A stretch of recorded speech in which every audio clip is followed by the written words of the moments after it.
အာကာသယာဉ်ကိုခိုးယူရန်ကြိုးစားတဲ့ခရစ်ပတိုကဝင်ရောက်တိုက်ခိုက်တော်လဲခရန်ကအစိတ်ပစ်ခတ်လိုက်သဖြင့်ခရစ်ပတိုဒဏ်ရာရသွားပြီးဓာပြများယင်းဖြင့်ထွက်ပြေးသွားကြတယ်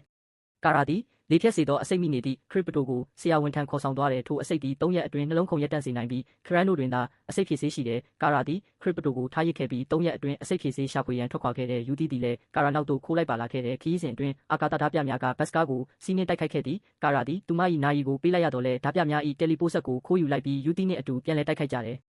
တိုက်ပွဲအတွင်းဘတ်စကားအင်ဂျင်ပျက်စီးသွားပြီးကာရာသည်အာကာသထဲသို့လွတ်ထွက်သွားခဲ့တဲ့သို့သောအနည်းရှိအဝါရောင်နေ၏အလင်းရောင်ကြောင့်သူမ၏စွမ်းအားများပြန်လည်ရရှိလာခဲ့တဲ့သူမသည်ဓာပြများ၏တင်မောကိုလက်ပလာဖြင့်ဖျက်ဆီးပစ်ခဲ့ပြီးဘတ်စကားကိုအနည်းရှိမှတ်တိုင်သို့တွန်းပို့ပေးခဲ့တယ်ဖန်စီရမိသောဓာပြများကိုစစ်ဆေးမေးမြန်းရမှခရမ်းတို့အဖွဲ့သည်ဗီကီဂျိုဘော်တွင်ရှိနေကြောင်းသိရှိခဲ့ရတဲ့ကာရာသည်လူသည့်အတွက်အကာအကွယ်ဝတ်စုံပါသောကော်လာကိုဝယ်ယူပေးခဲ့ပြီးဗီကီဂျိုသို့တွားရောက်ခဲ့တဲ့ဒေတာတွင်ဆိုင်တစ်ဆိုင်တွင်ကာရာသည်သူမ၏စွမ်းအားကိုပြသကာသတင်းအချက်လက်စုံစမ်းခဲ့သည်ထိုစဉ်စုကျေးစားမှုဆိုလိုဂိုနှင့်ရင်ဆိုင်ခဲ့ရတော့လဲကာရာကပြဿနာကိုငြိမ်းရင်းစေခဲ့တယ်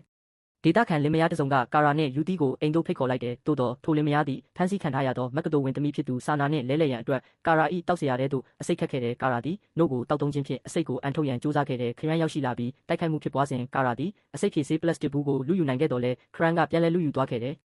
လိုကိုရောက်ရှိလာပြီးတိုက်ပွဲပုံမှုပြင်းထန်လာခဲ့သည်ခရမ်းသည်ဆာနာကိုပြန်လည်ဖမ်းဆီးမိသွားပြီးသူမနှင့်မိဘများကိုတပ်ဖြတ်ကာပေါ်တယ်မှတဆင့်ထွက်ပြေးလွတ်မြောက်သွားခဲ့တဲ့ယူတီသည်ကာရာကိုအပြစ်တင်ခဲ့ပြီးဝမ်းနည်းပူဆွေးမှုများဖြင့်ပြည့်နှက်နေသောကာရာသည်အာကာသထဲသို့ပြန်တန်းသွားကာအော်ဟစ်ငိုကြွေးခဲ့တယ်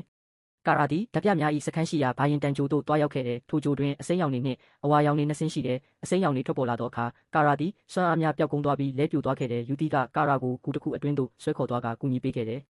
ရေသွားယူစဉ်ယူတီသည်ဖမ်းဆီးခြင်းခံလိုက်ရပြီးလိုဂိုနှင့်အတူထောင်ထဲသို့ရောက်သွားခဲ့တဲ့ယူတီသည်သူမ၏ပါနတ်မှုဖြင့်အဆောင်ကိုအနိုင်ယူကာတော့ကိုလူယူပြီးလိုဂိုကိုပါလွှတ်ပေးခဲ့တဲ့ထို့နောက်အဖေ၏ဓာကိုပြန်လည်လူယူခဲ့လိုက်တယ်